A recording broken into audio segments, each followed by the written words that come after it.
Good morning, afternoon, or evening, whenever it is that you're watching this. My name is Jason and I'm the King of Cannabis. And in today's video, I'm going to be discussing cannabis myths and if they are true or not. But first, these videos are intended for adults. I am not a medical professional. I am a cannabis professional, and I am not promoting the use of cannabis. I'm just here to educate you if you do decide you want to use cannabis to make the right decision for yourself at the dispensary. All right, let's get into this. So, cannabis myths. There's a lot of them out there, I'm sure. I'm going through 10 of them today. I'm sure you guys have heard of all 10 of them. So let's jump into it. Myth number 1. If you hold your hit in longer, you will get higher. Now, we've all had those friends that are like, you got to hold your hit in. You got to hold your hit in. I've probably been one of those people too back in the day. I mean, me and my friends in college, we used to do this thing. There was like 3 or 4 of us where you'd have to hold your hit in the whole circle until you got the joint back, and then you could blow your hit out. And we just thought we were going to get super high because of that. So we've all heard it. And is this true? No, that is not true. That is false. So if you hold your hit in, you may seem like you're getting higher, but just hold your breath for 60 seconds. You'll have less oxygen going to your brain, so you'll get a little lightheaded. So as you're smoking weed, you may feel like that is getting you higher, but that is just lack of oxygen to the brain. How our bodies work is you do have to inhale the cannabis to get the effects. A little inside baseball here. If you are smoking with me, you better inhale, because if I catch you not inhaling, I am going to call you out. I'm going to call you out in front of everybody and ask you why you are not inhaling.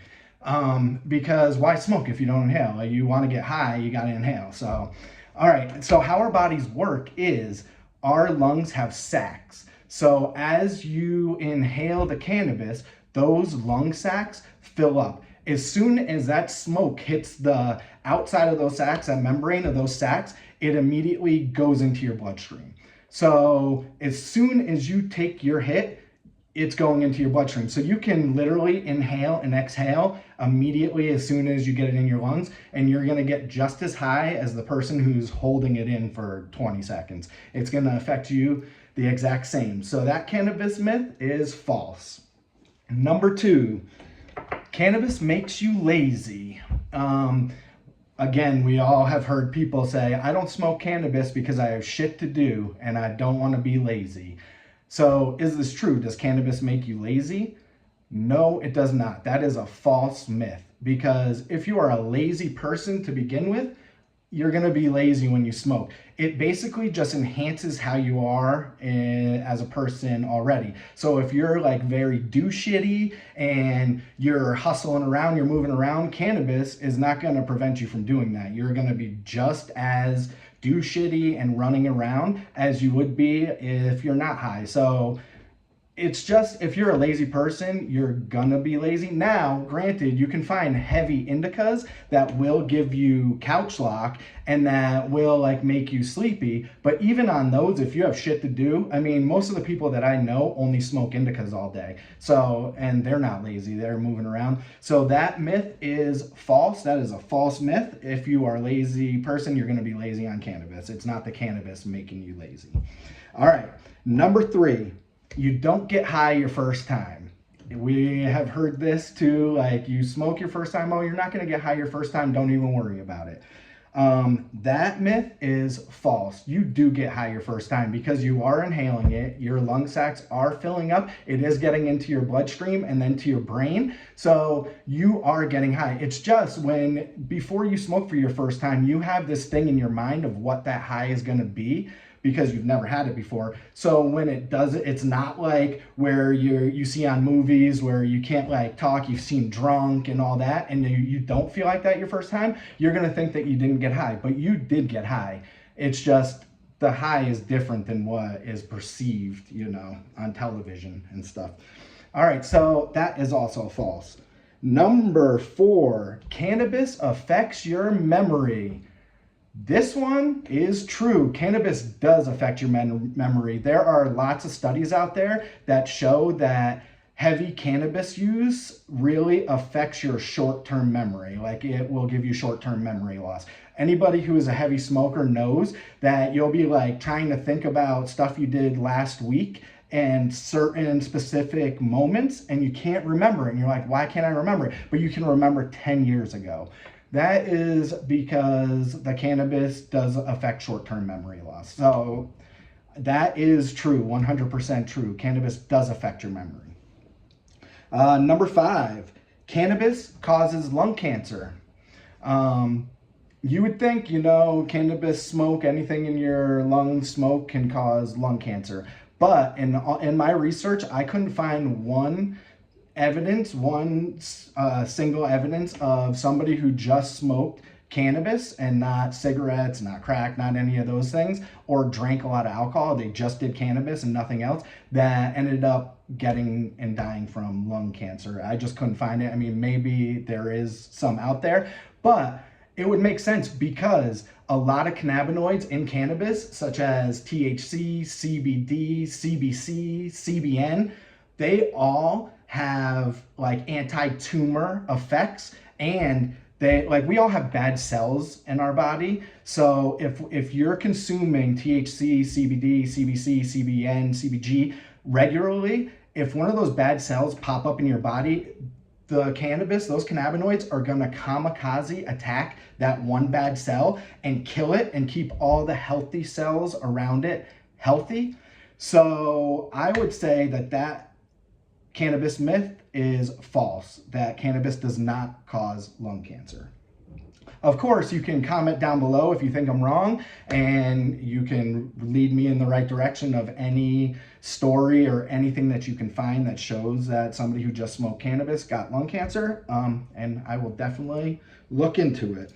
All right, number 6. Cannabis is non-addictive. We've all heard cannabis is non-addictive and it's the safest thing to do, which is true. Cannabis is the safest thing out of any of the drugs to do, but that myth is false. Cannabis is addictive. Anybody who's ever done a tolerance break, which I do suggest everybody who is a heavy cannabis smoker do a tolerance break, like a week, every 6 months, maybe every year. Take a week where you don't smoke and then go back to smoking. It's really gonna help you. You're gonna, you'll get higher the first few times, and it's just good to get it out of your system for a little bit. But anybody who has done a tolerance break will know that the first 3-4 days of your tolerance break, you have no appetite and you can't sleep. And no, those are all withdrawal symptoms. It's cannabis, you're not gonna like have shakes, feel like you're on the flu, like with opiates or alcohol or benzos. Like, you can still function and you're not really even gonna know. It's just those little things. It's the appetite, the sleeping, and your brain telling you like, what's going on here? Why aren't we smoking? I want to smoke, I want to be high. So it is minorly addictive. It definitely is. I mean, you're not gonna have major withdrawals, but your body is dependent on it at a certain point, because my first 3 days of tolerance breaks, I cannot sleep and I have no appetite. I can't eat. So, and that's all because my body is dealing with not having the cannabis in its system. All right. So non-addictive, that is false. I would say it is minorly addictive. Number 7, you can't overdose and die off of cannabis. Now that is true. You can't. There has not been one documented case that I could find in the history of cannabis where somebody smoked too much and died, or somebody ate too much and died. It just can't happen. Anybody who is a heavy consumer of cannabis and who smokes a lot knows that you can just keep smoking and smoking. You can even somehow smoke yourself sober, where you smoke so much you don't even feel high anymore. And off edibles, you can take too many edibles where you feel like you're gonna die, and we've all been there. My next video is gonna be on how to take edibles responsibly, because we get so many people in the dispensary on a daily basis that are afraid to take edibles because they took too many and they went down that rabbit hole, and they don't ever want to experience that again. And you just got to be smart and responsible with taking edibles, but it will not kill you. You can eat 1,000, 2,000, 3,000 milligrams and you are not going to die. You may feel like you're dying, but you're not going to die. So that is true. You cannot overdose off of cannabis. Number 8, eating dry cannabis will get you high. We've all had that homie that talked like, oh, I got pulled over and I ate my whole bag and I got so messed up off of it.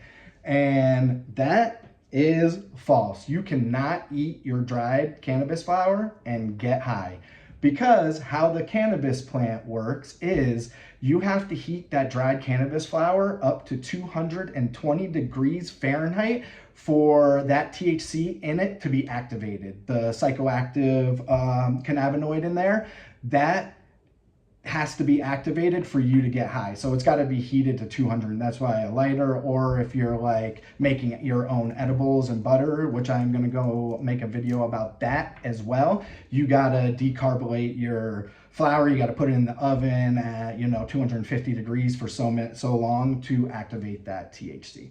So that is false. You cannot eat your dried cannabis flower and get high off of it. Number 9, cannabis today is stronger than it was 30, 40 years ago. Now, I would say that is true. That cannabis myth is true, and that's only because now cannabis is a big booming business.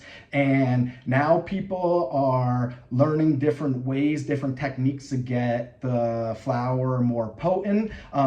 There's social media now, so growers can talk to each other about little certain tips that they've learned along the way and share that with each other. And it's also, like I said, a business. So people are trying to grow the best weed flower ever nowadays in all states. I mean, so many states are legalized now that I would say, yes, the majority of the flower today is stronger than the flower in the 70s, 80s, 90s. But that's not to say that in the 70s, 80s, and 90s, you couldn't find killer fire flower. I remember in the 90s, I'm giving my age away right now, but in the 90s, I could only afford to get swag, is what we call it. It was shit. It was like brown Mexican weed. It was bad. But when you and the friends get together and now you have extra money, you can buy mid, and it was a little more green, a little more lime green. And then you could get the kind bud, which was no seeds, lime green. And now this is in the 90s, the same stuff that we're now buying today. But that was a rarity. That was very few and far between. So today, I would say the cannabis is a lot more potent than it was back in the day. So that is true. Last but not least, number 10, cannabis is a gateway drug. Now, there was a lot of talk, the devil's lettuce, and there was a lot of propaganda forced at people way back in the day about how cannabis is so bad for you, it's the worst. That's why they put it in the same schedule as heroin, when we all know that it's nothing compared to heroin. So I would say that is false. And of course, in my research, a lot of things I read said, yeah, cannabis is, but they were also knocking cannabis. They were not cannabis enthusiasts. They were not really trying to do their due diligence. They just wanted to put down cannabis. Really, that's what I found in all the articles I read. Just in personal life, in my personal life, that I found that alcohol is more of the gateway drug. Because my friends back in the day that only smoked pot never went on to be heroin addicts or smoking crack or doing meth. They may have tried some mushrooms, little psychedelics, but they were not heavy drug users. They just stick to their marijuana and their psychedelics. Now, the friends that I knew in high school and college that were heavy drinkers, they went on to be pill heads and heroin addicts and coke heads and all that. So I would say that alcohol is more of the gateway drug than cannabis. But for 70 years, we were told to believe that cannabis was the worst thing ever for you and it was going to make you smoke meth.